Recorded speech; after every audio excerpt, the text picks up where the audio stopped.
నేను ఆలస్యం చేయకుండా పాస్టర్ పగడల ప్రవీణ్ గారికి ఈ సమయాన్ని అప్పగిస్తూ ఉన్నాం. అందరూ చప్పట్లు కొడుతూ ఈ సమయాన్ని అప్పగిస్తూ ఉన్నామండి.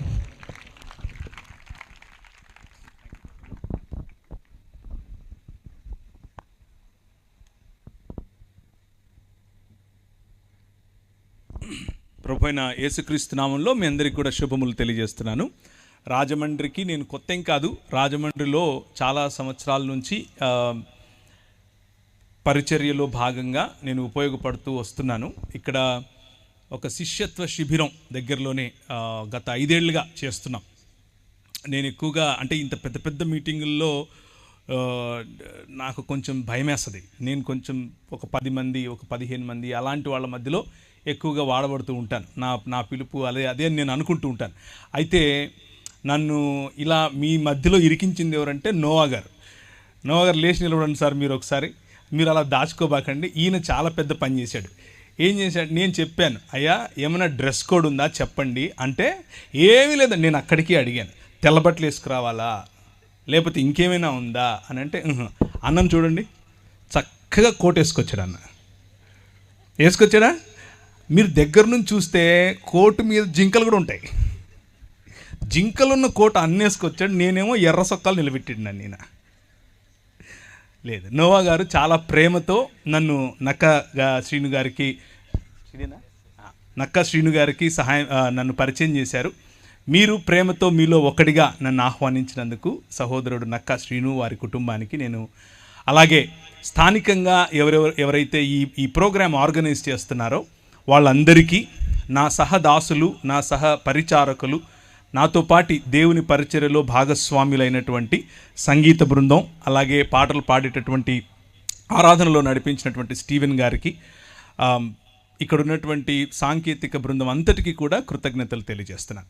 ఇకపోతే దేవుని వాక్యము మనము ఈరోజు ఎక్కువ సమయం కాకపోయినప్పటికీ ఒక నరేషన్ రూపంలో, అయితే బైబిల్ గ్రంథం చెప్పేటటువంటి ఒక ప్రధానమైన థీమ్ రూపంలో చూసే ప్రయత్నం చేద్దాం.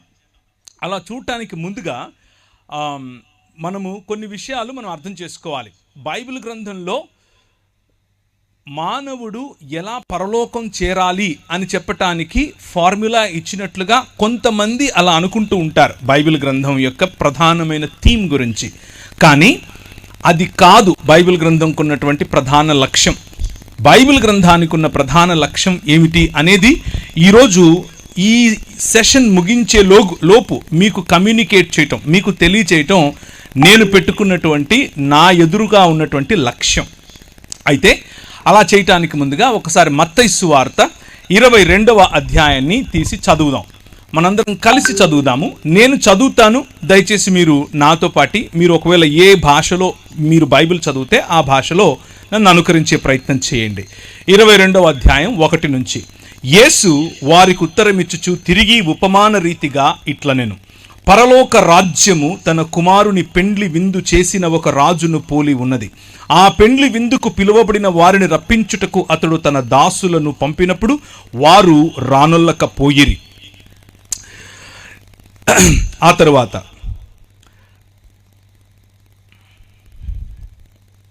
కాగా అతడు, ఇదిగో నా విందు సిద్ధపరచియున్నాను, ఎద్దులను క్రొవ్విన పశువులను వధింపబడినవి, అంతయు సిద్ధముగా ఉన్నది.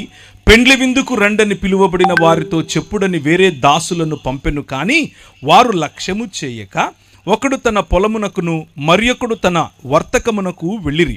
తక్కిన వారు అతని దాసులను పట్టుకొని అవమానపరిచి చంపిరి. కాబట్టి రాజు కోపపడి తన దండ్లను పంపి ఆ నరహంతకులను సంహరించి వారి పట్టణమును తగులబెట్టించెను. పట్టణము అన్నది మీరు అండర్లైన్ చేసుకోవాలి. ఈరోజు రాత్రి చెప్పబోయేటటువంటి ప్రధాన థీమ్ పట్టణము గుండా వెళుతుంది. మీ రాజమండ్రి పట్టణము, మేముండే హైదరాబాద్ పట్టణము లేకపోతే నగరము ఎలా ఉంటుందో అలా ఒక పట్టణం, దాన్ని మీరు అండర్లైన్ చేసుకోవాలి. అప్పుడతడు పెండ్లి విందు సిద్ధముగా ఉన్నది కానీ పిలువబడిన వారు పాత్రులు కారు గనుక రాజమార్గములకు పోయి మీకు కనబడిన వారందరినీ పెండ్లు విందుకు పిలువుడని తన దాసులతో చెప్పెను. ఆ దాసులు రాజమార్గములకు పోయి చెడ్డవారినేమి మంచివారినేమి తమకు కనబడిన వారిని అందరినీ పోగు చేసిరి గనుక విందుకు వచ్చిన వారితో ఆ పెండ్లిశాల నిండెను. రాజు కూర్చున్న వారిని చూడ లోపలికి వచ్చి అక్కడ పెండ్లి వస్త్రము ధరించుకొనని ఒకరిని చూచి, స్నేహితుడా, పెండ్లి వస్త్రము లేక ఇక్కడికి ఎలాగూ వచ్చావు అని అడగగా వాడు మౌని అయి ఉండెను. అంతట రాజు, వీని కాళ్ళు చేతులు కట్టి వెలుపటి చీకటిలోనికి త్రోసివేయుడి, అక్కడ ఏడ్పును పండ్లు కొరుకుటయు ఉండునని పరిచారకులతో చెప్పెను. కృపగలిగిన తండ్రి, నీ వాక్యము మా మధ్య చదివి వినిపింపబడుచుండగా మా హృదయములతో మీరు మాట్లాడునట్లు, మీ మాటలు మాత్రమే మా చెవులకు చేరునట్లు మీరు సహాయం చేయమని మా ప్రభువును మీ ప్రియకుమారుడును మా రక్షకుడు అయినటువంటి యేసుక్రీస్తు నామమున ప్రార్థిస్తున్నాం తండ్రి, ఆమెన్. సో యేసు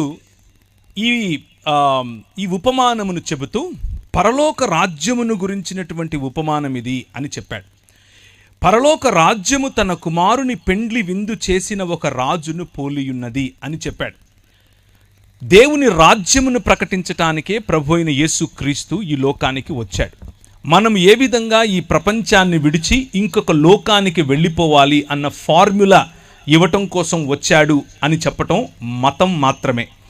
కానీ మత ప్రాతిపదిక నుంచి కొద్దిగా పైకి లేచి దేవుని రాజ్యం అన్నటువంటి ప్రాతిపదికలో దేవుని వాక్యాన్ని గనక అర్థం చేసుకుంటే చాలా సులువుగా, అరటిపండు ఒలిచి నోట పెట్టినట్లుగా చాలా సులువుగా, సరళంగా మనకు అర్థమవుతుంది. దేవుని వాక్యాన్ని దానికి ఉన్నటువంటి సందర్భం, దానికి ఉన్నటువంటి ప్రాధాన్యత, ఏ విషయములను వాక్యం ఎన్నుకొని చెప్పదలుచుకుందో ఆ విషయములను అధ్యయనం చేయటం ద్వారా మనం దేవుని హృదయానికి దగ్గరగా, ఆయన చెప్పాలనుకున్నటువంటి సందేశాన్ని దగ్గరగా అర్థం చేసుకునేందుకు అవకాశం ఉంటుంది. అలా కాకుండా 2000 సంవత్సరాల క్రితం చెప్పబడినటువంటి మాటలకు 2000 సంవత్సరాల తర్వాత మన మనసులో వచ్చే ప్రశ్నలను వాటిపై కుమ్మరించి దాని నుంచి ఏదో సంపాదించాలి అని ప్రయత్నం చేయటం వల్ల మతం కడతాం. అదే ప్రపంచ క్రైస్తవ సముదాయంలో అనేక శాఖలుగా, భిన్న భిన్న సమయాల్లో భిన్న భిన్న శాఖలుగా విడిపోయినటువంటి క్రైస్తవానికి ఉన్నటువంటి ఒక ఐడెంటిటీ. కనుక ఈరోజు సాయంకాలం మనం చదివిన, మనం నేర్చుకున్నదంతటినీ కూడా కొద్దిగా అలా పక్కన పెట్టి ఫ్రెష్గా, తాజాగా దేవుని వాక్యాన్ని ఉన్నదున్నట్లుగా, ఆయన చెప్పినట్లుగా అర్థం చేసుకునే ప్రయత్నం చేద్దాం. ప్రభువు లేకపోతే దేవుడు ఒక విందును చేయాలి అని ఆశపడ్డాడు. దేవుడు తన ఇంటిని, తన భవనాన్ని భూమి ఆకాశములుగా నిర్మించాడు. ఆ భవనంలో ఒక క్రమాన్ని ఏర్పరచాడు. ఆ క్రమము ఉదయముకు ఒక వెలుగు, రాత్రికి ఒక వెలుగు రూపంలో, ఎక్కడ నీళ్లు ఆగాలో ఆ నీళ్ల యొక్క లేకపోతే మంచిగా పచ్చిక పండటానికి కావలసిన వనరుల రూపంలో, చెట్ల రూపంలో, పశు పక్షులకందరికీ కూడా కావలసిన నీడ మరియు పళ్ళ రూపంలో చక్కటి ఒక గార్డెన్, ఒక తోటను క్రమంగా వేశాడు. క్రమంగా వేసినటువంటి ఆ తోటలో మనిషిని, అనగా నిన్ను, నన్ను, మనుష్యులను అందులో ఉంచి ఆ 3 పదాలు లేకపోతే 3 రకాలుగా వారికి ఒక మాట చెప్పాడు. వారిని తన ప్రతినిధులుగా, తన ప్రతిబింబంగా, అలాగే తన ప్రతిమగా, 3 పదాలు వాడుతున్నాను. ప్రతిబింబము, ప్రతినిధి మరియు ప్రతిమ. ఆయన నిర్మించినటువంటి ఆయన ఆలయంలో, అనగా భూమి ఆకాశములు అనేటటువంటి ఆలయంలో మనిషిని ఆయన ప్రాణ ప్రతిష్ఠ చేసి తన ప్రతినిధిగా ఉంచాడు. ప్రాణ ప్రతిష్ఠ చేసి ప్రతిబింబంగా ఉంచాడు. ప్రాణ ప్రతిష్ఠ చేసి ప్రతిమగా ఉంచాడు. అలా ఉంచినటువంటి మనిషిని ఏమని చెప్పాడు అనంటే, నువ్వు నా స్వరూపము, నా పోలిక గనుక నేను నీకు ఇచ్చే అధికారముతో ఈ ప్రపంచాన్ని, అనగా ఈ భూమిని ఫలించు, విస్తరించు, భూమిని నిండింపచేయి, అభివృద్ధి చెందు, మరియు దానిపై ఏలుబడి చేయమన్నాడు, రాజ్యం చేయమన్నాడు. దేవుని రాజ్యము యొక్క ప్రతినిధి మనిషి. దేవుని స్వరూపము యొక్క ప్రతిబింబం మనిషి. దేవుని స్వరూపము యొక్క ప్రతిమ మనిషి. దేవుని రాజ్యము యొక్క ప్రతినిధి, దేవుని పోలిక యొక్క ప్రతిబింబం మరియు దేవుని స్వరూపము యొక్క ప్రతిమే మనిషి ఈ ఆలయాన్ని, ఆయన నిర్మించినటువంటి భూమి ఆకాశములనే ఆలయాన్ని క్రమముతో ఆయన రాజ్యముగా నడిపించమని బాధ్యతతో కూడినటువంటి అధికారాన్ని మనిషికిచ్చాడు. ఈ బాధ్యతతో కూడిన అధికారం దేవుడు మనకిస్తే, దేవుడు కట్టని గోడలు, దేవుడు ఆయన నిర్మించినటువంటి ఈ ఆలయంలో గోడలు కట్టలేదు. ఆయన న్యాచురల్గా ఉండే హద్దులు ఇచ్చాడు. వాటి హద్దులను దాటి నీళ్లు రావట్లేదు, దాని హద్దును దాటి గాలి వీయట్లేదు, దాని హద్దును దాటి చెట్టు పెరగట్లేదు. లాస్ ఆఫ్ నేచర్, లేకపోతే ఈ స్వాభావికంగా ఉండేటటువంటి కొన్ని హద్దులను ఈ ప్రపంచానికి ఏర్పరిచి దాని ద్వారా సురక్షితమైనటువంటి జీవన విధానాన్ని మనుషులకు ఇచ్చాడు. ఆ సురక్షితమైన జీవన విధానంలో అన్ని సుభిక్షంగా ఉన్నాయి. మనం చేయవలసిందల్లా ఏమిటి అనంటే, దేవుడు మనిషి వైపుకు చూసినప్పుడు ఆయన యొక్క సామ్రాజ్యం, ఆయన యొక్క రాజ్యంలో ఉన్న సుభిక్షత కనిపించేలా బ్రతకాలి. ఈ సృష్టి మనిషిని చూసినప్పుడు దేవుని గుణలక్షణాలు కనిపించాలి. ఇది మనిషికి ఇచ్చినటువంటి పని. అందుకనే మనలను, అనగా మనుష్యులను రాజులైన యాజకులు అని పిలిచాడు. రాజులు ఏలతారు, యాజకులు స్తుతి స్తోత్రములను ఆయనకు అందజేస్తారు.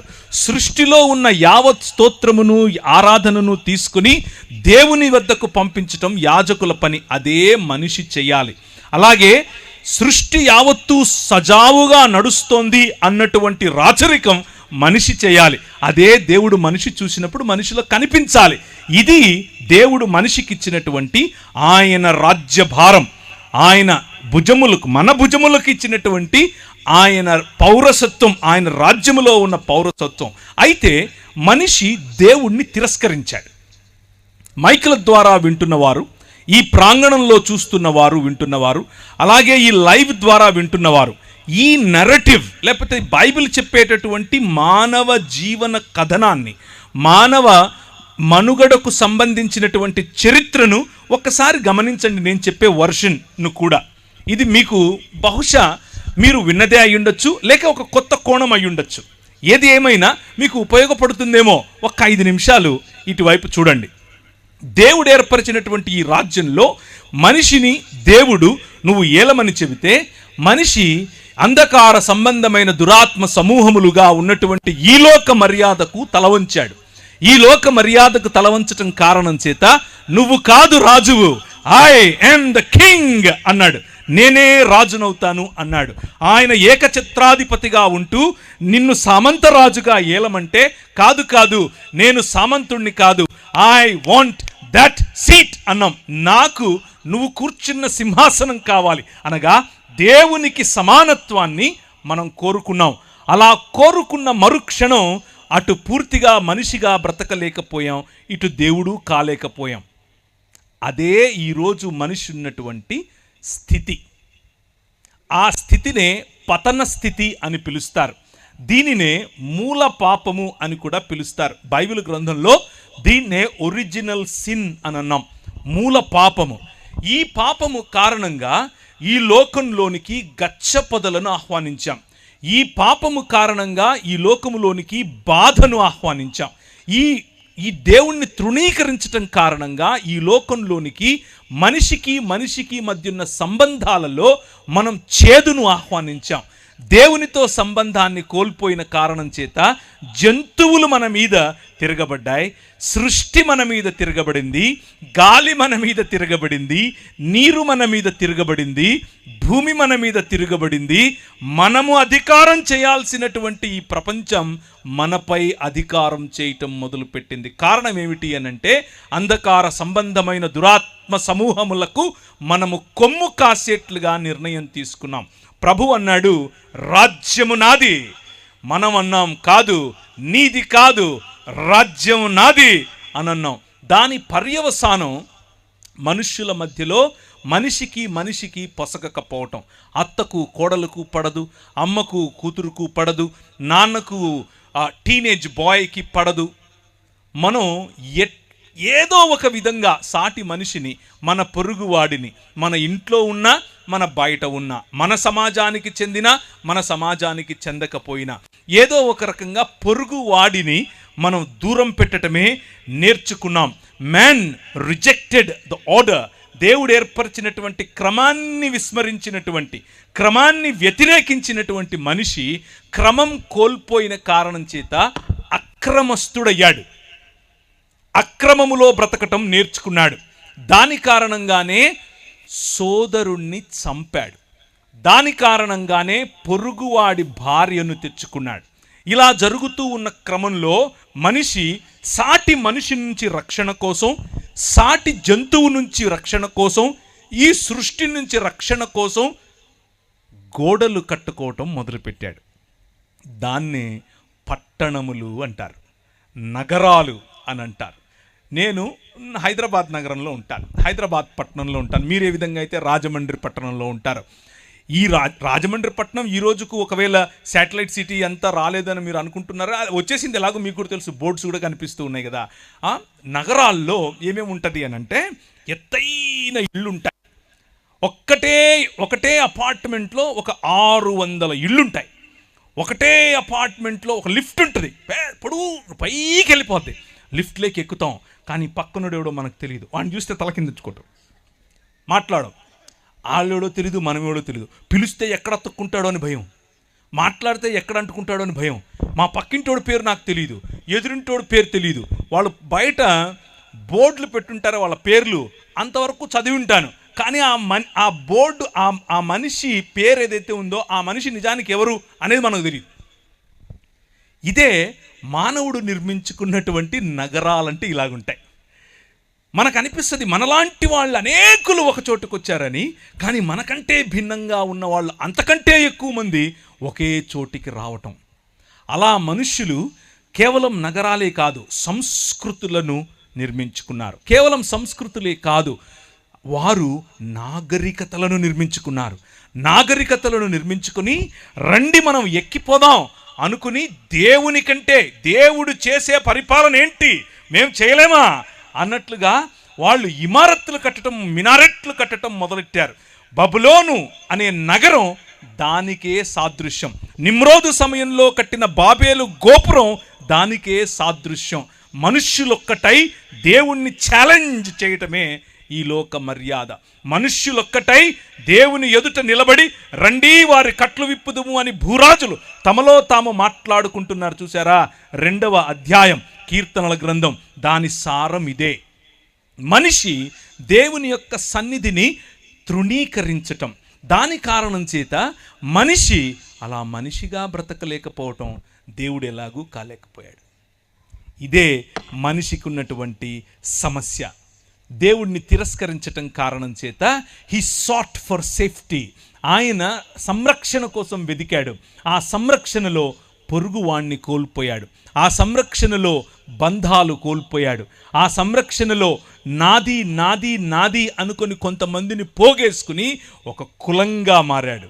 నాది నాది నాది అని పోగేసుకుని అందులో నుంచి ఒక ఉపకులంగా మారాడు. నాది నాది అని పోగేసుకుని మతాలు కట్టాడు.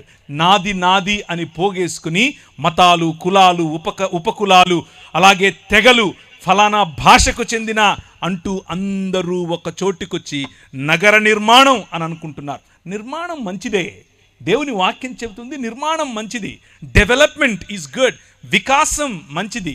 కానీ వీరు చేసిన నిర్మాణం ఎలాంటిది అనంటే ఒకసారి చూద్దాం. ఇర్మియా గ్రంథం 23వ అధ్యాయం 13-14 వచనాలు. ఇర్మియా గ్రంథం 23వ అధ్యాయం 13-14 వచనాలు. నిర్మాణములు మంచివే, కానీ నిర్మాణముల వెనుక దాక్కొని ఉన్నటువంటి అంధకార సంబంధమైన దురాత్మ సమూహముల యొక్క ఆలోచన విధానం, భావజాలం ఏమిటి అనేది చూడండి. షోమ్రోను ప్రవక్తలు అవివేక క్రియలు చేయగా చూచితిని. వారు బయలు పేరట ప్రవచనము చెప్పిన జనమైన ఇశ్రాయేలును త్రోవ తప్పించిరి. యెరూషలేము ప్రవక్తలు ఘోరమైన క్రియలు చేయగా నేను చూచితిని. వారు వ్యభిచారులు, అసత్యవర్తనులు, ఎవడునూ తన దుర్మార్గత నుండి మరలా దుర్మార్గుల చేతులను బలపరుస్తూ ఉన్నారు. వారందరూ నా దృష్టికి సొదొమ వలె అయిపోయారు, దాని నివాసులు గొమొర్రా వలె అయిపోయారు. కాబట్టి సైన్యములకు అధిపతియగు యెహోవా ఈ ప్రవక్తలను గూర్చి సెలవిచ్చున్నదేమనగా, యెరూషలేము ప్రవక్తల అపవిత్రత దేశమంతటా వ్యాపించెను కాబట్టి తినుటకు మాచిపత్రియు త్రాగుటకు చేదు నీళ్ళు వారికి నేను ఇస్తాను. ఈ నగరముల వెనుక, ఈ నిర్మాణముల వెనుక, ఈ సొదొమ వెనుక, ఈ గొమర్రా వెనుక ప్రయాణం చేసే వారిని పరిపాలించే వారిని ఈ మార్గముల గుండా తీసుకుని వెళ్ళే భావజాలం ఒకటి ఉంది. ఆ భావజాలం ఏమిటి? యెహెజ్కేలు గ్రంథం 14వ అధ్యాయం 49-50 వచనాలు. నీ చెల్లెళ్ళైన సొదొమ చేసిన దోషమేదనగా, చాలామంది ఈ అబ్రహాము సమయంలో, అబ్రహాము ఒక సామాన్యమైనటువంటి ఊరు అనే పెద్ద పట్టణంలో ఉండేవాడు.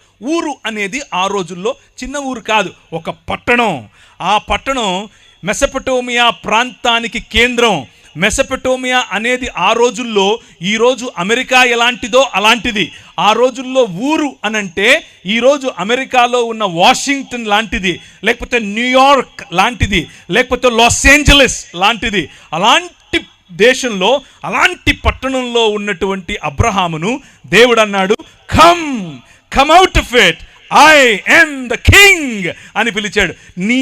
నువ్వు ఏదైతే చూస్తున్నావో ఈ మనుషులు నిర్మించుకున్నటువంటి ఈ నాగరికత అది కాదు. నేను నీ ద్వారా ఒక రాజ్యం కడతాను, నీ ద్వారా ఈ ప్రపంచాన్ని ఆశీర్వదిస్తాను, కమ్ అని పిలిస్తే ఆయన అన్నాడు సరే వచ్చేస్తానని చెప్పి మొత్తం ఆయన బయలుదేరి వచ్చేసాడు. ఆయన వచ్చేస్తూ ఉంటే ఆయనతో పాటు ఇంకొక ఆయన వచ్చాడు. ఆయన పేరేంటి? లోతు మరియు అబ్రహాము కలిసి ప్రయాణం చేస్తున్నారు. వారు దేవుని కొరకు, దేవుని పిలుపు మేరకు వారి సొంత స్వజాతిని విడిచారు, వారి సొంత ఇళ్లను విడిచారు, వారి సంస్కృతిని విడిచారు. దేవుడు వారి నగరాన్ని విడిచారు, వారి నిర్మాణాలను విడిచారు. ఇప్పుడు దేవుడు కట్టబోయేటటువంటి ఒక రాజ్యంలోనికి మేము ప్రవేశించబోతున్నాం. దేవుడు మా ద్వారా ఒక రాజ్య నిర్మాణం చేస్తాడట. కోల్పోయినటువంటి క్రమాన్ని ఈ ప్రపంచంలోనికి మళ్ళా తీసుకొస్తాడట అని వచ్చినటువంటి ఈ అబ్రహాము మరియు లోతుల మధ్య ఒక చిన్న, వారిద్దరి మధ్య కాకపోయినా వాళ్ళ మధ్యలో ఒక చిన్న దాన్ని ఏమంటారు, అసఖ్యత మొదలైంది. కారణం ఏమిటి? మనం ఆల్రెడీ చూసాం. మనిషి దేవుణ్ణి తృణీకరించాడు కాబట్టి మనిషి ఓర్వలేడు, మనిషి సహించలేడు, మనిషితో మనిషి కలిసి ఉండలేని పరిస్థితి. నాది అని కట్టుకునే భావజాలం ఒకటి ఉంది.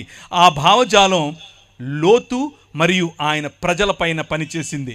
లోతుకు ఆయన సాదరంగా ఆహ్వానమిచ్చి నీకేది కనిపిస్తే అది తీసుకొనన్నా అన్నాడు. ఆయనకు పచ్చటి పచ్చిక కనిపించింది, నాకు ఇది కావాలన్నాడు. టేక్ ఇట్, తీసుకో అన్నాడు. ఆయన వెళ్ళిపోయి పచ్చటి పచ్చికలో ఉన్నాడు. ఈయనేమో పచ్చిక లేని చోట ఈయన ఉన్నాడు. ఈయన ఉన్న చోట ఆయన అనుకున్నాడు పచ్చదనంలో ఆశీర్వాదం ఉంది. ఈయన అనుకున్నాడు నేనెక్కడ కాలు పెడితే అక్కడ ఆశీర్వాదం, నేను దేన్ని పడితే అది ఆశీర్వాదం. ఎందుకంటే నా వెనుక ఆశీర్వాదం కాదు, ఆశీర్వాదములను ఇచ్చేవాడు ఉన్నాడు అని నమ్మాడు. అందుకనే అబ్రహాము నీతిమంతుడని తీర్చబడ్డాడు. ఎందుకంటే అబ్రహాము విశ్వాసించాడు కాబట్టి విశ్వాసము ఆయనకు నీతిగా తీర్చబడింది. ఆయన చూస్తున్నాడు. అయితే అలా పచ్చిక కోసం వెళ్ళినటువంటి ఈ లోతు మరియు ఆయన కుటుంబము ఒక భయంకరమైనటువంటి స్థితిలో మారిపోయింది. ఆ భయంకరమైనటువంటి స్థితిలో ఇప్పుడు ఆ నగరం ఉంది. ఏ నగరంలోనికైతే ఈయన దాని హంగుభంగులను చూసి, దాని ఆకర్షణను చూసి, దాని ఎత్తైన గోడలను చూసి, దానికి ఉన్నటువంటి సంరక్షణ అనేటటువంటి ద్వారములను చూసి, గవినులను చూసి ఆకర్షితుడై, ఇక్కడ మనకు మూన్ లైట్ డిన్నర్ ఉంటుంది, ఇక్కడ మనకు దాన్ని ఏమంటారు కంట్రీ చికెన్ దొరుకుతుంది, ఇక్కడ మనకు ఆర్గానిక్ ఫుడ్ దొరుకుతుంది అని ఏ నగరం వైపుకైతే పరిగెట్టాడో ఆ నగరం ఇప్పుడు ఏమైందంటే ఆ నగరం ఈయనను చంపాలని చూస్తోంది. ఆ నగరం మొత్తాన్ని నాశనం చేయటానికి, ఆ నగరంలో పనిచేస్తున్నటువంటి భావజాలాన్ని రూపుమాపటానికి ప్రభువు దాని వైపుకు దానికి సమయం ఇచ్చాడు. ఇంకా మారు మనసు నిర్మాణం. కానీ ఏమా నిర్మాణం? సొదొమ, నీ చెల్లెలైన సొదొమ చేసిన దోషం. ఎందుకని ఆయన ఆ నగరాన్ని నిర్మూలన చేయాలనుకున్నాడు? వారి దోషం ఏమిటి అని అంటే దాని కుమార్తెలకు కలిగిన గర్వం, దాని కుమార్తెలకు కలిగిన గర్వం, ఆహార సమృద్ధి, నిర్విచారమైన సుఖస్థితి అనేదే 3 విషయాలు. చాలా సరళమైంది బైబిల్. మనం ఏదో దీన్ని ఓవర్ స్పిరిచువలైజ్ చేయాల్సిన అవసరం ఏమీ లేదు. మనిషికి ఎప్పుడైతే ధనం చేరుతుందో, గర్వం, దీన్నే సొయ్యం అని కూడా అంటారు, సొయ్యం పడుతుందో, బాగా కొవ్వు పడుతుందో, అప్పుడు ఆహార సమృద్ధిని చూసి నా దగ్గర చాలా ఆహారం ఉంది అని చెప్పి గర్వపడతాడు. నా దగ్గర సుఖస్థితి ఉంది అని గర్వపడతాడు. ఇవన్నీ కూడా నగరాల్లో కనిపిస్తాయి. ఆహార సమృద్ధి, ఎక్కడ చూసినా ఆహార సమృద్ధి. ఒకరోజు కరోనా వచ్చింది.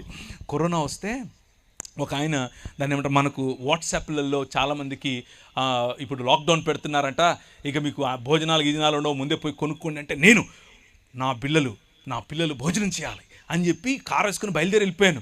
దగ్గరలో ఒక సూపర్ మార్కెట్ ఉంది, కనిపించినట్టు కొనేస్తున్నాను. కార్డు గోకేసి ₹1,00,000 పైన కొన్నాను. అంతా కారంతా నింపుకున్నాను. ప్రభు నాతో మాట్లాడు, ఒరే ఆహార సమృద్ధిని నమ్ముకుంటావా అన్నాడు.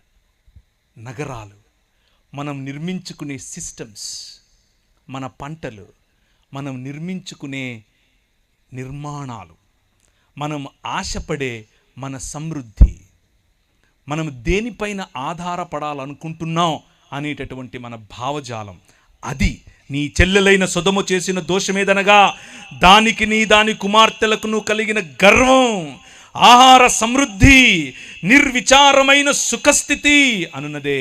అది దీనులకును దరిద్రులకును సహాయము చేయకుండెను. వారు అహంకరించి దాని దృష్టికి హేయక్రియలు చేసిరి గనుక నేను దానిని చూచి వారిని వెళ్ళగొట్టి. దేవుడు సొదొమ గొమొర్రాలను నాశనం చేసింది దేనికి అని అంటే అలా అనుకుంటాం, అలా మనకు చదివితే అనిపిస్తుంది కూడా. ఏమనంటే, ఈ దానిని నాశనం చేయటానికి వీరు వచ్చారు, ఎవరు? దేవదూతలు. అప్పుడు గ్యాంగ్ రేప్ చేయాలి అని అందరూ కలిసి ఆ దేవదూతల మీద పడ్డారు. కాబట్టి గ్యాంగ్ రేప్ దేవుడు ఒప్పుకోడు. కాబట్టి వాళ్ళను ఫైర్ అండ్ బ్రిమ్స్టోన్ అనగా అగ్నిమగరి గంధకములను వారిపై కుమ్మరించాడు అని మనం అనుకుంటాం. అది ఆ కథనంలో ఉంది. కానీ ప్రవక్త యెహెజ్కేలు దాని వెనుకున్నటువంటి ప్రధాన ఉద్దేశం చెప్తున్నాడు.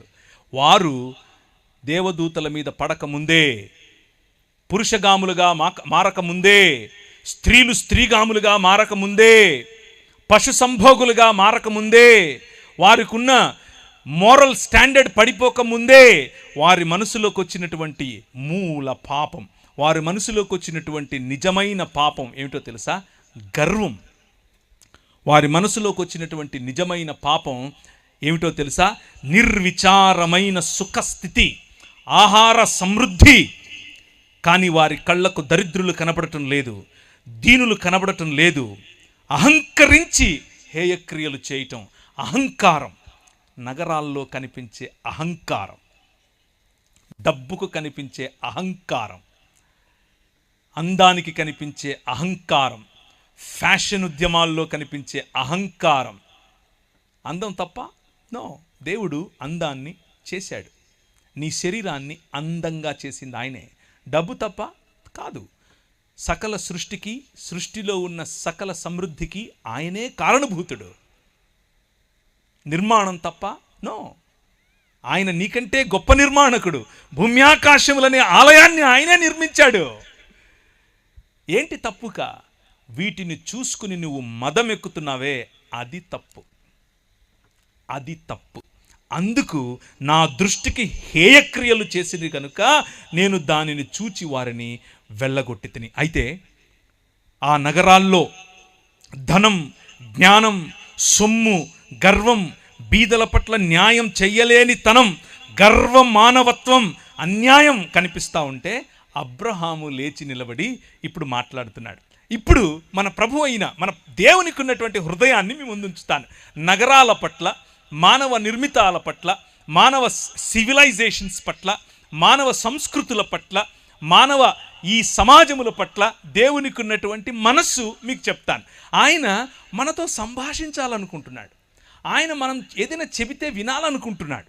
ఆయన మనతో కలిసి నిర్ణయం తీసుకోవాలనుకుంటున్నాడు. చాలాసార్లు మనం అనుకుంటాం ఆయన ఒక మనసు లేని కఠోరమైనటువంటి ఒక సద్దాం హుసేన్ లాంటి వాడు, ఆయన తన ఇష్టం వచ్చిందే చేస్తాడు, ఆయన ఇష్టమే చేస్తాడు, అది మంచైనా చెడైనా ఆయన చేస్తే అంతా ఆయనే చేస్తాడు, ఆయన మహిమకే ఇలాంటివి కొన్ని మాటలు చెప్పుకుంటూ ఉంటాం. అవి వినటానికి థియోలాజికల్గా బాగుంటాయి, కానీ బైబిల్ అందుకు ఒప్పుకోదు.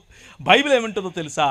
ఆయన నీకు భూమిని ఇచ్చాడు. 115వ కీర్తన 16వ వచనం, ఆకాశములు యెహోవా వశము, భూమిని ఆయన నరులకిచ్చాడు. మీతో మాట్లాడతాడు. ఇంతకు నీకు ఇచ్చాను కదా, నువ్వేం చేయాలనుకోడు? సరే నువ్వు చెప్పు. అబ్రహామా, నా స్నేహితుడివి నువ్వు, నీకు చెప్పకుండా నేను ఎలా చేస్తాను? నువ్వు చెప్తాను, నీతో మాట్లాడతాను, చెప్పు అని అంటే ఒక మధ్యస్థ ప్రార్థన చేయటానికి అబ్రహాం నిలబడ్డాడు. ఇప్పుడు అబ్రహాం హృదయం చూడండి. దేవుని హృదయం ఏమో మనిషితో కలిసి పనిచేయాలని, మనిషిని కూడా తన బాటలోనికి తీసుకుని రావాలని, తన హృదయమును తెలిసిన వారిని ఆయన నడిపించాలనుకుంటున్నాడు. ఇప్పుడు అబ్రహాము ఆయనతో అంటున్నాడు, ఒక్క 40 మంది ఉంటే ఎత్తవా? ఈయన బార్గెన్ చేయాలనుకుంటున్నాడు. ఈయన ఏమంటున్నాడు? ఈయన బేరమాడాలనుకుంటున్నాడు. కానీ దేవునిలో ఉన్నటువంటి 2 గుణాలను ఆయన టార్గెట్ చేస్తున్నాడు. ఒకటి దేవుని తీర్పు, దేవుని న్యాయమైనటువంటి తీర్పు. వాళ్ళు గర్వాంధులయ్యారు, వాళ్ళను చంపటం న్యాయం. దేవుడు న్యాయమైన తీర్పరి. కానీ దేవుడు కనికరము చూపేవాడు, కనికరం చూపిస్తాడు. ఈ మధ్యస్థ ప్రార్థనలో నేను దేవుని కనికరాన్ని ఎందుకు అడగకూడదు? ఒక్క 40 మంది ఉంటే వదిలేస్తావుగా, ఒక్క 30 మంది ఉంటే వదిలేస్తావుగా, ఒక్క 20 మంది ఉంటే వదిలేస్తావుగా, ఒక్క 10 మంది అని చెప్పి ఆగిపోయాడు అక్కడ. ఎందుకు అని అంటే బార్గెన్ చేయాల్సిన అవసరమే లేదు. ఆయన 40 అంటే ఇచ్చేస్తా, చెప్పు, ఉన్నారా? 30 తీసుకో, నో ప్రాబ్లం. 10 నో ప్రాబ్లం, నేను చంపను అని అంటే ఇక ఈయన గమ్మునైపోయాడు. ఎందుకంటే ఆయనకు అర్థమైపోయింది, నేను ఆయన హృదయంలో నుంచి కరుణను లోడుకొని తీసుకోవాల్సిన అవసరం ఏమీ లేదు. ఆయన కరుణామయుడు. చేతులెత్తి హల్లెలూయా చెప్పండి. మన ప్రభువు మన నగరాలను, మన ప్రభువు మన సంస్కృతిని, మన ప్రభువు ఈ మానవ సమాజాలను ప్రేమిస్తున్నాడు. అయితే ఎలా చూసి ప్రేమించాలనుకుంటున్నాడంటే, కనీసం కొంతమంది చేసిన పాపం, కొంతమందికి వచ్చినటువంటి గర్వం, కొంతమందికి వచ్చినటువంటి అహం కారణంగా నగరాన్ని నాశనం చేయటం ఎంత సులువో, ఎంత నిజమో, ఎంత న్యాయమో, కొంతమందికి ఉన్నటువంటి తగ్గింపు, కొంతమందికి ఉన్నటువంటి నిజమైన మానవత, కొంతమందికి ఉన్నటువంటి కరుణ, కొంతమందికి ఉన్నటువంటి తన పొరుగు వారిని ప్రేమించే ఆలోచన ఉంటే ఆయన క్షమించటానికి, నీ నగరాన్ని క్షమించటానికి, నేనున్న నగరాన్ని క్షమించటానికి, ఆ ఛత్తీస్గఢ్ను క్షమించటానికి ఆయన సిద్ధమే. అందరం లేచి నిలబడదామా? అందరం లేచి నిలబడండి. కెమెరా నా వైపు కాదు, వారి వైపుకు తిప్పండి. కెమెరా నా వైపుకు కాదు, ఆయన వైపుకు, వారి వైపుకు తిప్పండి. రాజ్యం ఎవరిది? ఆయనది. రాజ్యం ఎవరిది? ఆయనది. మళ్ళీ చెప్పండి, రాజ్యం ఎవరిది? గట్టిగా చెప్పండి, రాజ్యం ఎవరిది? రాజ్యం ఛత్తీస్గఢ్లో ఎవరిది? నాకు వినపడలేదు. ఛత్తీస్గఢ్లో రాజ్యం ఎవరిది? యెహోవాయే రాజు. He is the king. గట్టిగా చెప్పండి, ఆయనే రాజు. నీ చెల్లెళ్ళైన సొదమ చేసిన దోషమేదనగా, దానికి దాని కుమార్తెలకు కలిగిన గర్వమును, ఆహార సమృద్ధి. నీ దగ్గర పంటలు ఎక్కువ పండుతున్నాయి అనుకుంటున్నావా? నువ్వు ఏ రాజ్యం అయితే నాకేంటి, నువ్వు ఏ రాజైతే నాకేంటి, నువ్వు ఏ నగరం అయితే నాకేంటి, ఏ రాష్ట్రం అయితే నాకేంటి, అది ఛత్తీస్గఢ్ అయినా, ఆంధ్రప్రదేశ్ అయినా, తెలంగాణ అయినా, భారతదేశమైనా, అమెరికా అయినా సరే, ఏమైతే ఆహార సమృద్ధి, గర్వం, నిర్విచారమైన సుఖస్థితి అనేది గనక నీ తలకెక్కుంటే, ప్రభు అంటున్నాడు, నా దృష్టికి హేయ క్రియలు చేశావు కాబట్టి నిన్ను వెళ్ళగొడతాను. పరలోక ప్రార్థన చెప్తారా? పరలోకమందున్న మా తండ్రి,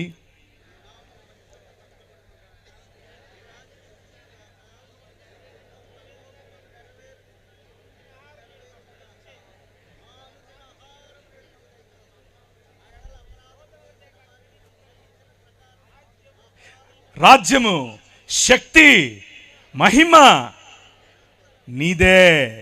ఛత్తీస్గఢ్ ముఖ్యమంత్రిది కాదు. రాజ్యం, మహిమ, శక్తి ఎవరిది? నీదే.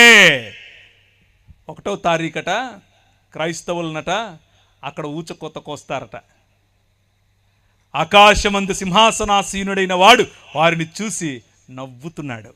స్మైల్. హల్లెలూయా. అర్థమవుతుందా? వారిని చూసి స్మైల్ కొడుతున్నాడు. ట్రై చేయండి. మణిపూర్లో చేశారుగా, ఏమైంది?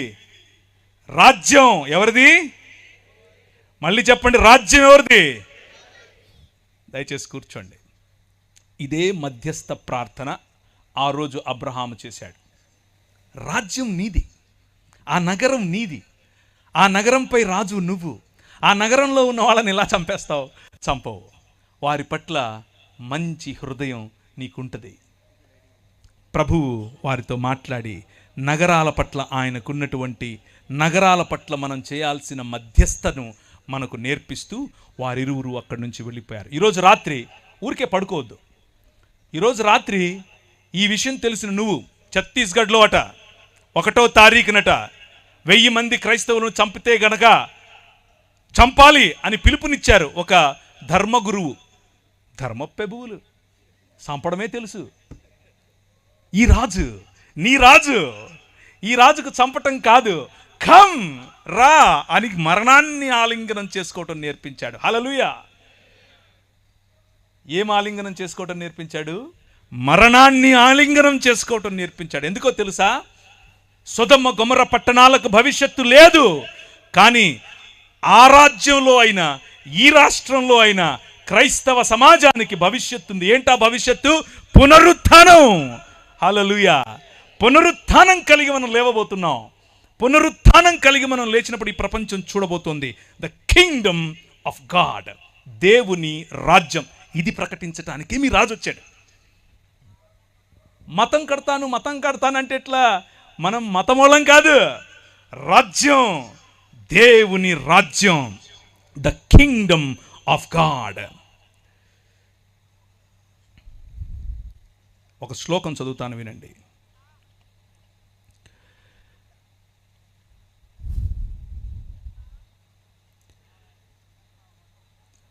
అస్మాకం ప్రభు పరమేశ్వర ఏక ఏవ యూయం సర్వంతఃకరణై సర్వప్రాణై సర్వచిత్తై సర్వశక్తిభిశ్చ తస్మిన్ ప్రభో పరమేశ్వరే ప్రియధ్వం. ఈ శ్లోకానికి అర్థం ఏమిటంటే, నేను మార్కు సువార్త చదివాను, టెన్షన్ పడకండి. నీ దేవుడైన యెహోవాను నీ పూర్ణ మనస్సుతోను, నీ పూర్ణ ఆత్మతోను, నీ పూర్ణ శక్తితోను ఏం చేయాలి? ప్రేమించాలి, ఆరాధించాలి, సేవించాలి. ఇత్యాజ్ఞా శ్రేష్టా తథా స్వప్రతివాసిన్ స్వవత్ ప్రేమ కురుధ్వం. అలాగే చెప్పండి, నిన్ను వలే. శ్లోకంలో చదివితే వాక్యంలా లేదా? ఇది మన బైబిలే. బైబిల్ సొసైటీ ఆఫ్ ఇండియా వాళ్ళు సంస్కృతంలో రాసిన బైబిలే. ఇది చూపించండి మనోళ్ళకు. ఎందుకో లేనిపోని శ్లోకాలు చదివిస్తూ ఉంటారు, ఎక్కడెక్కడి నుంచో తీసుకొచ్చి. ఏం లాభం లేదు. వాక్యం, వాక్యం, దేవుని వాక్యం ఏం చెప్తుంది అని అంటే, ఇదంతా కాదు. దేవుణ్ణి ప్రేమించు, నీ మనిషిని ప్రేమించు, దేవునితో సంబంధం కలిగి ఉండు, నీ పొరుగువాడితో సంబంధం కలిగి ఉండు. ఇంతే నేను చెప్తున్నది.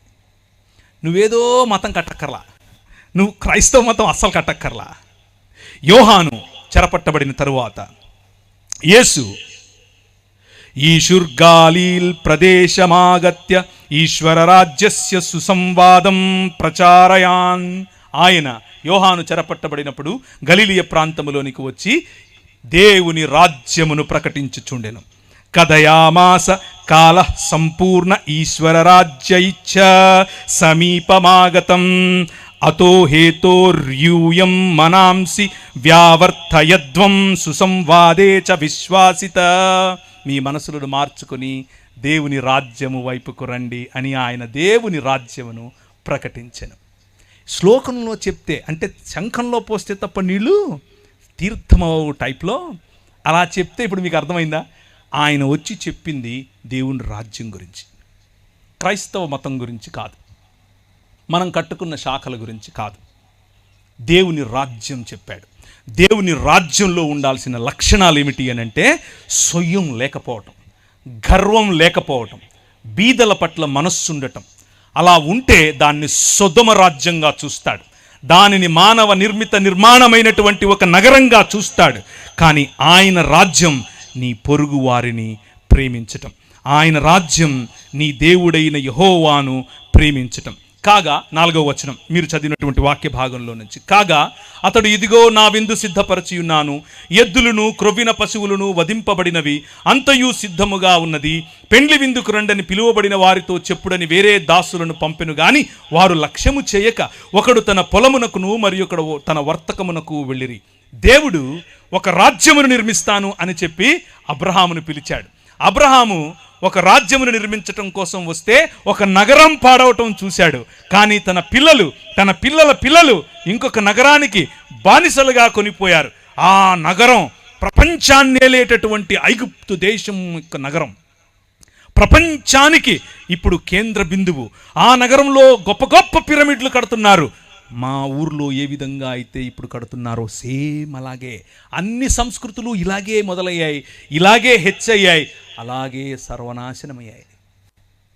భూమికి అంటుకున్నవాడే బతుకుంటాడు, పైకి వెళ్తాను అనేవాడు పైకే పోతాడు. భూమికి అంటుకోండి, బతుకుతారు. ఓ గొప్ప గొప్ప పిరమిడ్లు కట్టేస్తున్నారు. ప్రభు అన్నాడు, ఏమయ్యా నాకు అహం, వీళ్ళు దాసులు, వీళ్ళ మీద ఇంకా పని పెట్టండి, అన్నమేయకండి అని అన్నాడు. అవునా, సొదొమ గొమొర్రాలకు ఏం చేశాను నీకు తెలీదా? అదే చేస్తానన్నాడు 5 సార్లు. Let my people go. నువ్వు అలా చేయటానికి వీల్లేదు, నా ప్రజలను పంపించు. ఇశ్రాయేలు ప్రజలపైన నువ్వు అలా ప్రతాపం చూపించడం కరెక్ట్ కాదు, వాళ్ళపైన అంత శ్రమ మంచిది కాదు, పంపించు అనంటే అన్నాడు. 5వ సారి తర్వాత నేను పంపిస్తాను బాబోయ్ అంటే కూడా నీ హృదయాన్ని నువ్వు చూస్తావు. ఇప్పుడు నీ కొమ్ములు ఎలా ఇరుగుతాయో నువ్వు చూస్తావు, నీ నోటి పళ్ళు ఎలా రాలుతాయో నువ్వు చూస్తావు. నువ్వు నీ కళ్ళ ముందు నా పసిబిడ్డను, నేను కన్న నా కుమారుణ్ణి, నా జ్యేష్ఠపుత్రుని నేను తీసుకెళ్ళిపోతా, గద్దరెక్కల మీద మోసుకునేట్లు తీసుకెళ్ళిపోతా. ఇందులో దేవుని గుణలక్షణం మీకేం కనిపిస్తుందో? మీరు మీ ఇంట్లో పనిచేసే వ్యక్తి పైన ప్రతాపం చూపిస్తే దేవుడు తన బిడ్డను ఎలా తనేమంటారు గద్దరెక్కల మీద మోసుకుని వెళ్ళాలో మోసుకెళ్తాడు. మీ జీవితం ఫరోలాగా కుప్పకూలుతుంది. మీ పొలంలో పనిచేసేవాడి మీద మీరు చూపించే దాన్ని ఏమంటారు మేకపోతు గాంభీర్యం మీ బతుకును నాశనం చేస్తుంది. మీరు పనిచేసే చోట మీ సహ ఉద్యోగి పట్ల మీరు చూపించేటటువంటి అన్యాయం మీకు పట్టిన కొవ్వు కరిగిస్తుంది. మీ సహా దైవ దాసుల పట్ల మీకు లేని గౌరవం, మీ సంఘంలో దేవుడు మిమ్మల్ని నాయకులుగా చేశాడు కనుక, పాస్టర్లుగా చేశాడు. ఏమనుకోకండి అన్న, నెక్స్ట్ టైం పిలవకపోయినా పనులా చెప్పేదే. మీరు పాస్టర్లు అయినంత మాత్రాన సమాజంలో ఉన్న వారిని, సంఘంలోకి వచ్చే వారిని, వారి మీద అజమాయిషీ చేస్తే ఫరోకు పట్టిన గతే. ఎందుకంటే మన దేవుడు, ఆయన హృదయం ఎక్కడ నలిగిపోయే ప్రజలుంటారో, ఎక్కడ అదిమి వేయబడిన ప్రజలుంటారో, ఎవరిపైనైతే మీరు ఇంకా ఎక్కువ భారం పెడతారో అక్కడికి గద్ద తన పిల్లలను తన్నుకొని పోయినట్లు వచ్చి తన్నుకుపోతాడు. మన మూతి పళ్ళు రాలుతాయి, మన కొమ్ములు ఇరుస్తాయి. 10 రకాలైన దేవీ దేవతలను చూసుకుని నువ్వు ఎచ్చుకుపోతున్నావు కదా, నీ ఎచ్చులు ఎలా ఇంచాలో నాకు తెలుసు అని చెప్పి 10 రకాలైనటువంటి తెగుళ్ల ద్వారా వాడి నోరు మూశాడు. రాజ్య నిర్మాణం రా బయటికి అని అన్నాడు. ఎడారి గుండా తీసుకెళ్ళి సముద్రాన్ని దాటించి 40 సంవత్సరాలు వారి కొవ్వు, వారి మదం ఇరిచి అణిచి ఒక రాజ్యం కట్టాడు. నేనే నీకు కింగ్ అని చెబితే వాళ్ళు అన్నారు, వద్దులయ్యా మాకు నువ్వు కనపడటం లేదు, కానీ మాకు ఇంకొక రాజు కావాలి, నువ్వు కనపడతలేవు అన్నారు. ఏంటి, మీకు ఇంకో రాజు కావాలా? అదే ఇక్కడ చెప్తున్నాడు యేసుప్రభు ఈ ఉపమానంలో. కాగా అతడు ఇదిగో నా విందు సిద్ధపరచి ఉన్నాను, ఎద్దులను క్రొవ్విన పశువులను వధింపబడినవి, అంతయు సిద్ధముగా ఉన్నది, పెండ్లి విందుకు రండని పిలిచాడు. ఎవరిని పిలిచాడు? మొదట ఇశ్రాయేలును. అయితే వారితో చెప్పుడని వేరే దాసులను పంపిన గాని వారు లక్ష్యము చేయక, ఒకడు తన పొలమునకు మరి ఒకడు తన వర్తకమునకు ఎవడి పట్ల వాడు దేవుణ్ణి తిరస్కరించి వారి వారి పనులకు వెళ్ళిపోయారు. ప్రభు అన్నాడు, తక్కిన వారు అనగా ఎవరైతే ఈ పనులు ఈ వర్తకాలు కాకుండా మతం పట్టారో, సంఖలో బైబిల్ ఎట్టేసుకుని ఓ నేను లేవీయుణ్ణి, ఓ నేను యాజకుణ్ణి అని వీళ్ళు ఏం చేశారు? పంపినటువంటి దాసులను, మొదట మోషే, తర్వాత అహరోను, ఆ తర్వాత ఆయన పిల్లలు యాజకులు మొదలైన వారు ప్రవక్తల రూపంలో వచ్చి చెప్పినటువంటి మాట, అన్యాయం వద్దు, అన్యాయం వద్దు. ఏం తీసుకొచ్చి నేను యెహోవాను దర్శించాలి? నేను ఏం తీసుకొచ్చి యెహోవాను దర్శించాలి? ఆ బయలేమో మా పంటలు అడుగుతున్నాడు, మేము పంటలు తీసుకొచ్చి ఇవ్వాలనా? ఆ కియ్యు దేవతేమో తైలం అడుగుతోంది, వేలాది నదులంతా విస్తార తైలం ఇచ్చేయాలనా? ఆ నక్షత్ర దేవతేమో మొలెకు దేవుడేమో మా కొడుకులను అడుగుతున్నాడు, నా గర్భఫలమైన జ్యేష్ఠపుత్రుడిని నీకు ఇచ్చేయాలనా? అరే, మళ్ళీ మతం కట్టేశారు. నేను పెండ్లికి రండిరా బాబు, వచ్చి కూర్చొని భోంచేయండిరా అంటే ఏం చేస్తున్నారు? తక్కిన వారు అతని దాసులను పట్టుకొని అవమానపరచి చంపిరి. దేవుని రాజ్యమును గురించి చెప్తున్నటువంటి ఉపమానం ఇది. చంపారు, ప్రవక్తలను చంపారు, ప్రవక్తను రాళ్లతో కొట్టారు, అవమానించారు, చంపారు. ప్రభు అన్నాడు, కాబట్టి రాజు కోపపడి తన దండ్లను పంపి ఆ నరహంతకులను సంహరించి వారి పట్టణము తగులపెట్టెను. మీకా నిలబడి చెప్పాడు, హోషేయ నిలబడి చెప్పాడు, యెషయా నిలబడి చెప్పాడు, ఆమోసు నిలబడి చెప్పాడు. వాళ్ళు చెప్పిందంతా ఇదే. రేయ్, మీ మధ్య న్యాయం లేదు. నేనేమడిగాను? మూడే అడిగాను. మనుష్యుడా, ఏది ఉత్తమమో నీకు చెప్పలేదా? నేను నీకు ముందే చెప్పాను కదా. న్యాయమును జరిగించుటయు, కనికరమును ప్రేమించుటయు, చెప్పండి, దీన మనసు కలిగి యెహోవా ఎదుట ప్రవర్తించు. ఇంతే కదా. నువ్వు మనిషివి కాబాబు అంటున్నా నేను, అంతే.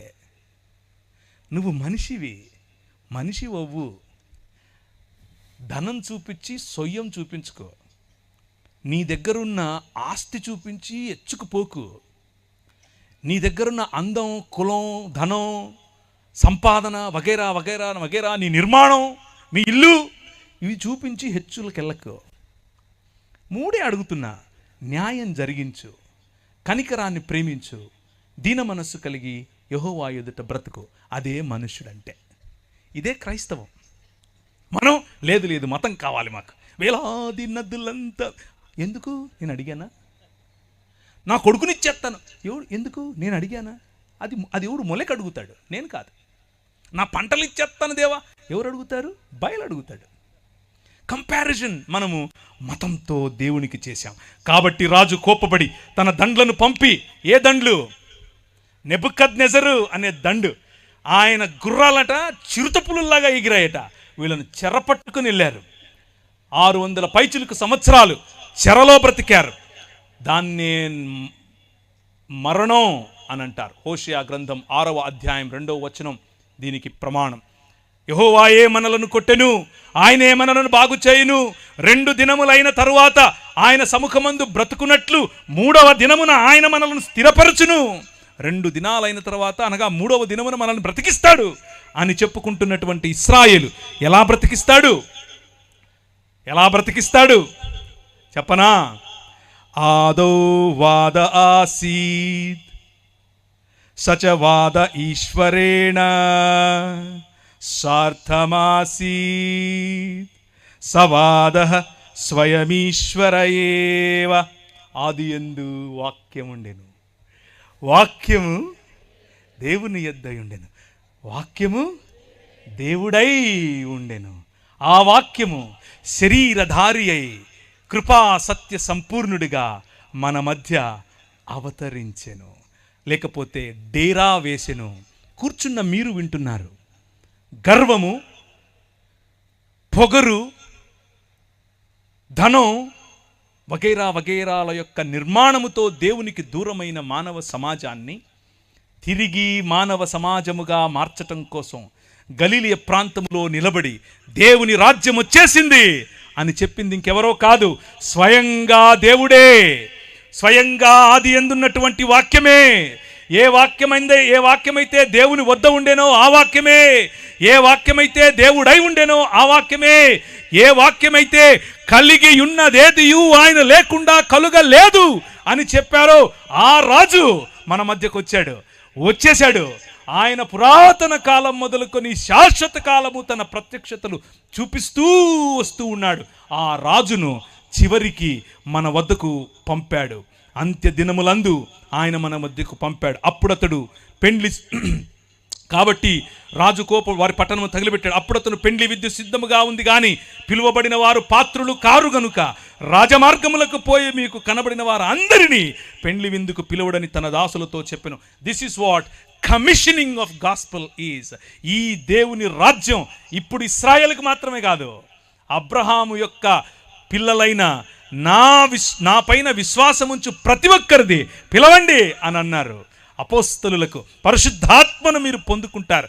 పరిశుద్ధాత్మను మీరు పొందుకున్నప్పుడు యూదయ సమరయ భూ దిగంతముల వరకు ఈ క్రీస్తు, మరణాన్ని జయించిన క్రీస్తు, సంకెళ్లను విరిచేసే క్రీస్తు, బానిసత్వాన్ని తొలగించే క్రీస్తు, నమ్రుడైన క్రీస్తు, నిజమైన మానవుడైన క్రీస్తు రాజ్యములోనికి ఆహ్వానించండి అని పంపాడు. సాక్షులుగా పిలవండి అని పంపాడు. అదే సువార్త ఇంతై మహాపర్వతమై శాటిలైట్ సిటీలో పడింది. హల్లెలూయా. శాటిలైట్ సిటీలో పడితే జనాలు చూస్తున్నారు, ఏంటిది ఈ రాజ్యం కనిపించినట్లుంటుంది. ఈ రాజ్యం ఉంటుంది కానీ ఎక్కడుందో తెలీదు, ఎలా దాన్ని అరికట్టాలో తెలీదు, మంటలైనా ఆర్పాలో తెలీదు. ప్రభుత్వాలు ట్రై చేశాయి, చేతకాల. రాజ్యాలు ట్రై చేశాయి, చేతకాల. కొందరైతే రాజ్యాలు ట్రై చేసి ఇది కాదని చెప్పి మనలోనే దూరిపోయారు. అదే ఈ రాజ్యం. ఆవగింజంతే కానీ మహావృక్షం అవుతుంది. ఇంత రాయే కానీ మహాపర్వతం అవుతుంది. ఒక్క మనిషే కానీ తన శరీరాన్ని నాటి మళ్ళీ జీవము గల శరీరముగా పైకి తీస్తే జీవాన్ని మరణాన్ని ఒకే శరీరంలో కట్టగల రాజ్యం ఇది. ఆ రాజ్యం వచ్చేసింది, ఆ రాజ్యం నడుస్తోంది.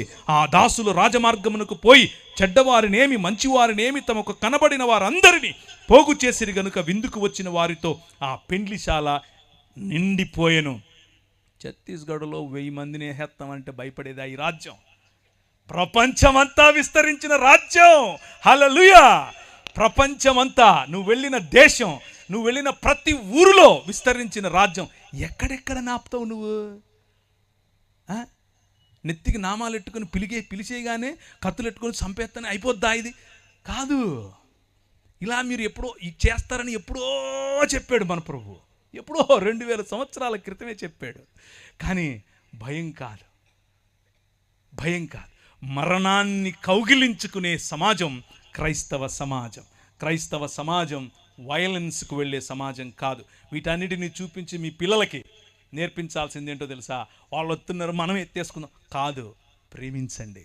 అదే ప్రభు చెప్తున్నాడు. అయితే ఇలా చెప్తూ ఉన్న క్రమంలోనే ఆయన ఒకరికి దేవుని రాజ్యం ఇలా ఉంటుంది అంటే ఈ పాస్టర్ గారు ఒక ఆయన లేవీయుడు, లేకపోతే దాన్ని ఏమంటారు, మత ఛాందసవాది లేచి నిలబడి అడిగాడు, చెప్పేవులే కానీ ఇంతకు ఏంటి అన్నిటికంటే గొప్పవాజ్ఞ ఏంటి అని అంటే, నేను ఇంతకుముందు చదివానే అది చదివాడు.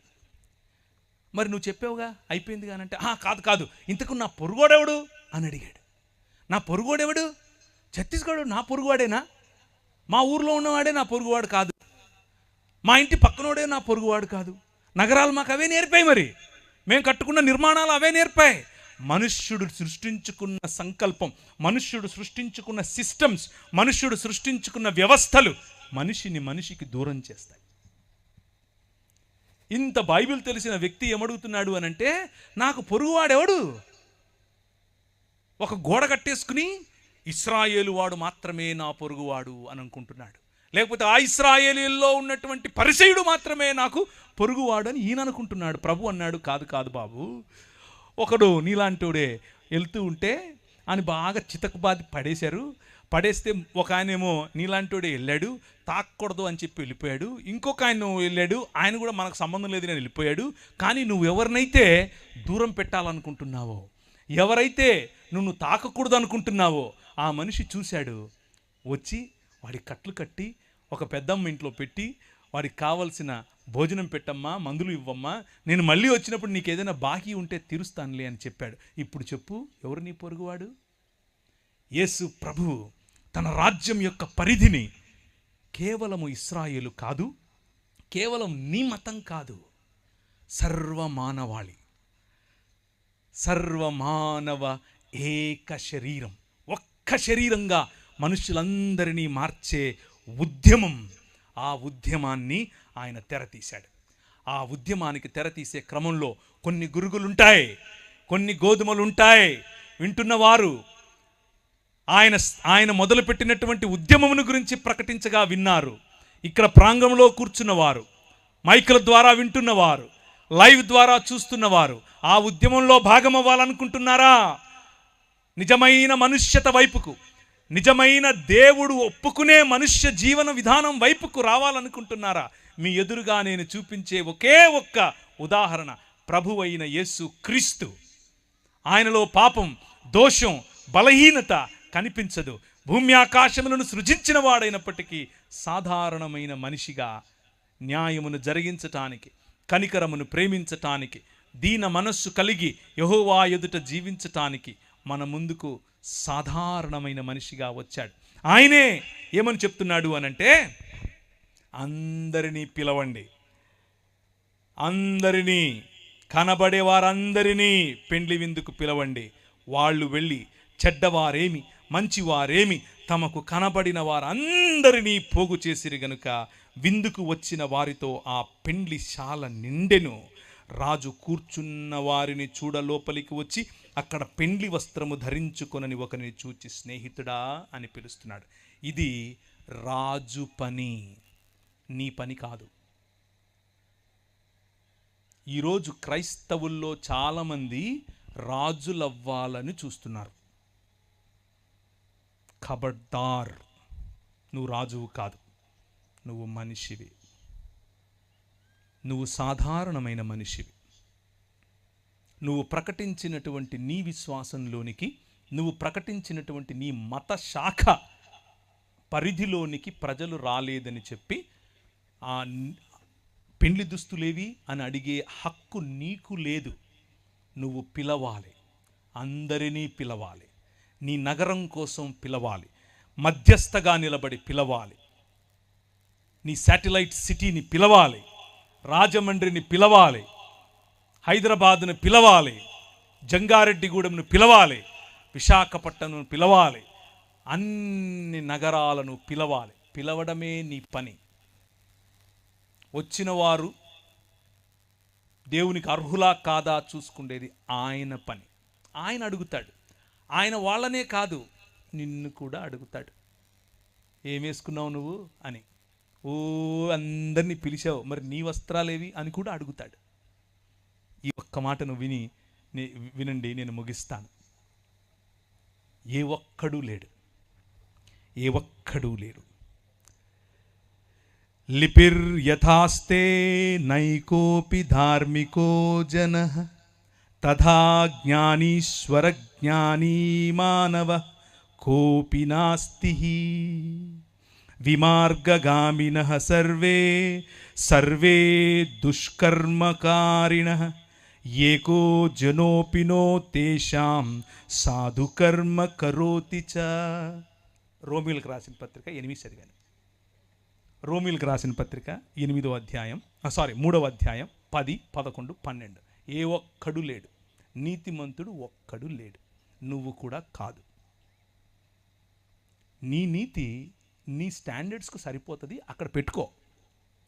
ప్రతి ఒక్కడిని వెళ్ళి ఆడి నీతి మార్చడం కోసం నువ్వు గొప్ప అని వారు తక్కువ అని చూపించే ప్రయత్నం చేయకు. అది మతం. రాజ్యం ఏం చెప్తుందో తెలుసా? కలుపు, పిలువు, స్త్రీల కోసం నిలబడు, పిల్లల కోసం నిలబడు, బలహీనుల కోసం నిలబడు, బడుగు బలహీన వర్గాల కోసం నిలబడు. మతం కోసం కాదు. నీ ప్రజలను కట్టు, అందరినీ పిలువు. వాడి దగ్గర వస్త్రం ఉందా లేదా, వస్త్రం ఇవ్వడం కోసం ప్రయత్నం చేయి వీలైతే. పెద్దన్న వ్యవహారం వద్దు, తండ్రి వ్యవహారం.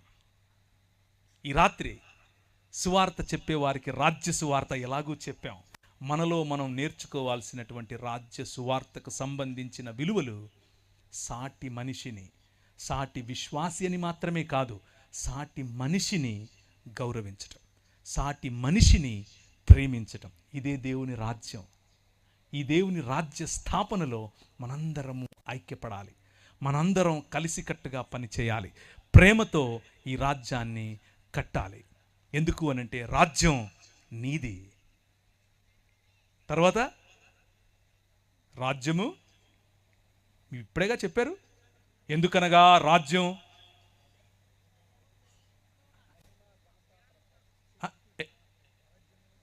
శక్తి, రాజ్యం ఆయనది, మంది కాదు. శక్తి ఆయనదే, మంది కాదు. మరియు మహిమ, the glory of his story is or it belongs to him. ఆయనది మహిమ. మధ్యలో మనం తుమ్మితే ఊడిపోయే ముక్కు. వీలైతే ఆయనకు కోఆపరేట్ చేద్దాం, లేకపోతే ఆయన పీకినప్పుడు మనల్ని కూడా పీకుతాడు.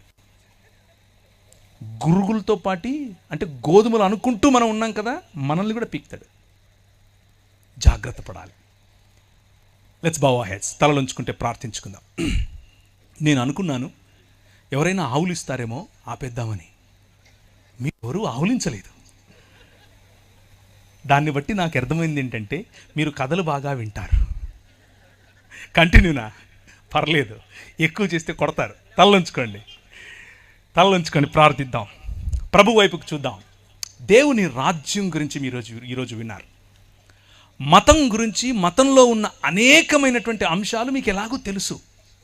కానీ దేవుని రాజ్యం సాటి మనిషి పట్ల సహృదయం, సాటి మనిషితో సహోదర భావం. మన పాటలు అందుకే, మన పనులు అందుకే, మన ప్రేమ అందుకే. ఈ ప్రాంతంలో ఈ నల్లట్ట పుస్తకాన్ని మోసుకుని వచ్చిన వారు బడుల ద్వారా, ఆసుపత్రుల ద్వారా అదే చేశారు. అందుకే మీరందరూ ఈరోజు దేవుని రాజ్యంలో భాగం. నేను చచ్చిపోయి ఎక్కడికో వెళ్తాను అన్న సువార్త కాదు మీ తల్లిదండ్రులు విన్నది. నువ్వు మనిషివి, దేవుని స్వరూపం, దేవుని పోలికలో ఉన్నావు. ఇది దేవుని ఆలయ నిర్మాణం. ఆ నిర్మాణంలో నీ భాగం ఏంటి అని అడుగుతున్నారు. ఈరోజు రాత్రి ఒక నిర్ణయం చేసుకుని వెళ్ళు. ఊరికే వెళ్ళిపోకు. అలాగే ఈరోజు రాత్రి ఆ ఛత్తీస్గఢ్ కోసం ప్రార్థన చేయకుండా, ఆ ఛత్తీస్గఢ్లో నలిగిపోతున్నటువంటి నీ సహోదరుల కోసం ప్రార్థన చేయకుండా, వారి కోసం పరితపించకుండా, వారి కోసం ఆశీర్వాద వచనాలు పలకకుండా నువ్వు నిద్రపోకు. ఈరోజు రాత్రి ప్రభువు నీ మాటలు వింటాడు. అబ్రహాము చేసిన మధ్యస్థ ప్రార్థన 40 మంది ఉంటే అలా జరుస్తావా ప్రభువా అని చేయలేవా నువ్వు? చెయ్యి. ఈరోజు రాత్రి ప్రభు వింటాడు. కృపగలిగిన తండ్రి, మా మధ్యలోనికి నీ వాక్యము ద్వారా మమ్మను ప్రోత్సహించి, మమ్మను బలపరిచి, మాకు కావలసినటువంటి పోషణనిచ్చి, ప్రభువా ఈ రాత్రి ఏ ఒక్కరిని ఖాళీ చేతులతో పంపక, ఖాళీ హృదయంతో పంపక, నీ మనస్సు నెరిగిన, నీ రాజ్యమును అనుభవించే నగరములు కాదు, మా మానవ నిర్మిత నగరములు కాదు, ఒకరోజు నువ్వు నిర్మిస్తున్నటువంటి నగరం, పరిశుద్ధ పట్టణం, మేమెక్కడికో వెళ్ళేది కాదు, దిగి రాబోయే పరిశుద్ధ పట్టణం, ఆ నూతన యెరూషలేము కొరకు వేచి చూడటానికి మా ప్రయాణమని గమనించి, ఆ పరిశుద్ధ పట్టణములోనికి ప్రవేశించటానికి మమ్మును మేము, ఆ విందులోనికి పాల్గొనటానికి మమ్మును మేము సిద్ధపరచుకొనున్నట్లు, మా వస్త్రములను మేము శుభ్రపరచుకున్నట్లు సహాయం చేయమని ముందున్న కార్యక్రమమును మీ చేతులకు అప్పచెప్పుకుంటూ చిన్న ప్రార్థన యేసు నామమున అడిగి వేడుకుంటున్నాను తండ్రి. ఆమేన్.